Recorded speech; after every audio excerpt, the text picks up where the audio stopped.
Hello students, इस video में हम क्लास 10th के साइंस का चैप्टर नंबर 6 लाइफ प्रोसेसेस को कंटिन्यू करने वाले हैं। इसका इंट्रोडक्शन हमने पहले देख लिया है और अभी हम इसका न्यूट्रिशन टॉपिक पढ़ेंगे।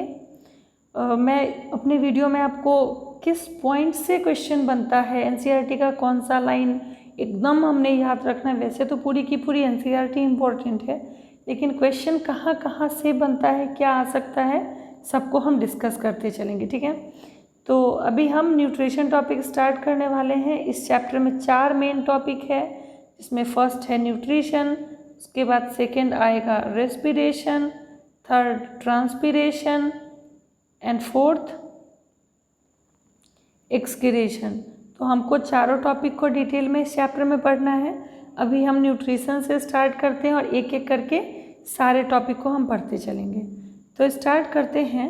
Nutrition, when we walk or ride a bicycle we are using up energy.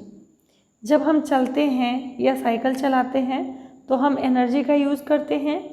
Even when we are not doing any apparent activity, energy is needed to maintain a state of order in our body. In fact जब हम कुछ नहीं भी करते रहते हैं तब भी एनर्जी की ज़रूरत होती है हमारे बॉडी को मेंटेन करने के लिए, हम जिस तरह से रहते हैं वैसे रहने के लिए।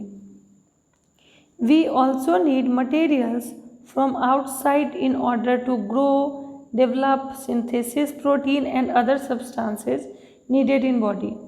उसके अलावा हमें बाहर से भी मटेरियल चाहिए, यानी कि फूड चाहिए ग्रो के लिए, जिससे हम ग्रोथ कर सके, डेवलप कर सके, प्रोटीन सिंथेसिस कर सके और अदर सब्सटेंसेस जो हमारी बॉडी के लिए ज़रूरी हैं उनको मेंटेन कर सके। This source of energy and materials is the food we eat. और ये जो एनर्जी का सोर्स है, मटेरियल है, वो क्या है? हम जो फूड खाते हैं उसी फूड से हमें एनर्जी मिलती है, जिससे हमारा ग्रोथ होता है, डेवलपमेंट होता है, सिंथेसिस होता है प्रोटीन का। How do living things get their food? Living thing अपना फूड कैसे पाते हैं? The general requirement for energy and materials is common in all organism. Energy और मटेरियल का जो कॉमन रिक्वायरमेंट है वो सभी ऑर्गेनिज्म में कॉमन है, but it is fulfilled in different ways. लेकिन सभी ऑर्गेनिज्म के अंदर ये अलग अलग तरीके से पूरी की जाती है। Some organism use simple food material obtain from inorganic source in the form of carbon dioxide and water. कुछ ऑर्गेनिज्म जो हैं वो सिंपली इनऑर्गेनिक फॉर्म में फूड को लेते हैं, like carbon dioxide and water के फॉर्म में। This organism the autotrophs include green plants and some bacteria. और इस कैटेगरी में ग्रीन प्लांट्स और कुछ बैक्टीरिया आते हैं जो कि कार्बन डाइऑक्साइड और वाटर से अपना फूड प्रिपेयर करते हैं। Other organism utilize complex substance, और जो दूसरे ऑर्गेनिज्म होते हैं वो कॉम्प्लेक्स सब्सटेंस को यूज़ करते हैं। These complex substances have to be broken down into simpler ones before they can be used for the upkeep and growth of the body। और वो जो कुछ ऑर्गेनिज्म जो हैं, दूसरे ऑर्गेनिज्म जो है जो कि कॉम्प्लेक्स सब्सटेंस को लेते हैं, तो पहले क्या बॉडी के अंदर उसको सिंपलर फॉर्म में कन्वर्ट किया जाता है और तब जाके वो हमारे मेंटेनेंस के लिए, ग्रोथ, बॉडी के ग्रोथ के लिए सुटेबल हो पाता है। To achieve this organism use biocatalyst called enzyme. और उस फूड से एनर्जी को गेन करने के लिए उस फूड का जो हम ब्रेकडाउन करते हैं सिंपलर फॉर्म में, उसके लिए एंजाइम की ज़रूरत होती है, that is biocatalyst. Thus the heterotrophs survival depends directly on और इनडायरेक्टली ऑन ऑटोट्रॉप्स। और इसलिए जो हेटेरोट्रॉप्स हैं उनका सर्वाइवल के लिए वो डायरेक्टली और इनडायरेक्टली ऑटोट्रॉप्स पे डिपेंडेंट हैं। Heterotrophic organism include animals and fungi. Heterotrophic animal के अंदर एनिमल और फंजाई आ जाएंगे और ऑटोट्रॉपिक के अंदर आ जाएंगे plants. Autotrophic nutrition, carbon and energy requirement of the autotrophic organism are fulfilled by photosynthesis। Autotrophic organism जो हैं वो फोटोसिंथेसिस के प्रोसेस से अपना कार्बन और एनर्जी रिक्वायरमेंट को पूरा करते हैं। It is the process by which autotrophs take in substance from the outside and convert them into stored form of energy.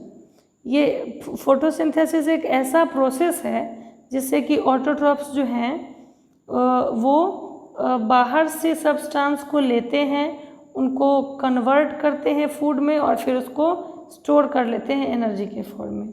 This material is taken in form of carbon dioxide and water which is converted into carbohydrate in presence of sunlight and chlorophyll.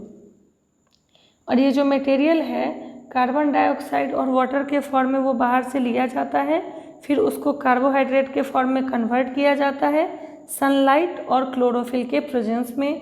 और यही आपका definition भी हो जाएगा photosynthesis का कि the process of preparation of carbohydrate from carbon dioxide and water in presence of sunlight and chlorophyll. Carbohydrates are utilized for providing energy to the plant which are not used immediately and are stored in form of starch। ये जो carbohydrate का formation होता है, ये carbohydrate जब बनता है तब इमीडिएटली सारा कार्बोहाइड्रेट यूज़ नहीं होता है, ये स्टार्च के फॉर्म में स्टोर कर लिया जाता है which serves as internal energy reserve to be used as and when required by the plant. और वो as a internal energy reserve के तौर पर जो है स्टोर कर लिया जाता है और जब प्लांट को ज़रूरत होती है तब उसका यूज़ किया जाता है। A somewhat similar situation is seen in us where some of the energy derived from the food we eat is stored in our body in form of glycogen। वैसे ही हमारे बॉडी के अंदर भी सारे फूड जो है एट द टाइम यूज़ नहीं होते हैं और हम जो फूड लेते हैं उसमें से कुछ फूड जो है वो स्टोर कर लिया जाता है हमारे बॉडी के अंदर इन फॉर्म ऑफ ग्लाइकोजन। तो यहाँ से दो ऑब्जेक्टिव क्वेश्चन भी बना, 1 मार्क्स का आपको याद रखने लायक है कि पहला प्लांट्स के अंदर स्टोर्ड फूड क्या होता है, तो स्टार्च के फॉर्म में प्लांट फूड को स्टोर करता है और एनिमल के अंदर स्टोर्ड फूड जो है वो ग्लाइकोजन के फॉर्म में होता है। ठीक है, आगे देखते हैं। अब देखो यहाँ पे आपका फोटोसिंथेसिस का रिएक्शन आ गया, ये रिएक्शन याद रखना है आपको। 6CO2 + 12H2O in presence of chlorophyll and sunlight, C6H12O6 + 6O2 + 6H2। ये आपका फोटोसिंथेसिस का रिएक्शन है, बैलेंस्ड रिएक्शन है, तो आपको एज इट इज़ इसको याद रखना है और ये आपके एग्जाम में भी आ सकता है 1 मार्क्स में, तो इसको आपको अच्छे से ध्यान रखना है। आगे देखते हैं। Let us now see what actually happens during the process of photosynthesis। The following events occur। ये भी आपको याद रखना है कि फोटोसिंथेसिस का जब प्रोसेस चल रहा होता है तब कौन कौन सा इवेंट होता है। First is absorption of light energy by chlorophyll. Second is conversion of light energy to chemical energy and splitting of water molecules into hydrogen and oxygen. And third is reduction of carbon dioxide to carbohydrate. तो ये 3 step है। पहला step होता है जिसमें कि chlorophyll, leaves के अंदर जो क्लोरोफिल होता है वो लाइट एनर्जी को ट्रैप करता है, एब्जॉर्ब करता है। उसके बाद उस लाइट एनर्जी को केमिकल एनर्जी में कन्वर्ट कर लिया जाता है और वाटर मॉलिक्यूल्स को तोड़ा जाता है H2 और O2 में, एंड जो कार्बन डाइऑक्साइड है उसको कार्बोहाइड्रेट में रिड्यूस कर दिया जाता है। तो ये तीनों प्रोसेसेस आपको याद रखने हैं, तीनों इवेंट्स आपको याद रखने हैं जो कि फोटोसिंथेसिस के समय होता है। These steps need not to take place one after other immediately. और ज़रूरी नहीं है कि ये सारे जो स्टेप होते हैं तीनों वो एक के बाद एक तुरंत हो। For example, desert plant take up carbon dioxide at night and prepare an intermediate which is acted upon by energy absorb by chlorophyll during day. जैसे कि डेजर्ट प्लांट जो है वो कार्बन डाइऑक्साइड रात को लेते हैं, लेकिन जो बाकी की एक्टिविटी होती है वो दिन में होती है।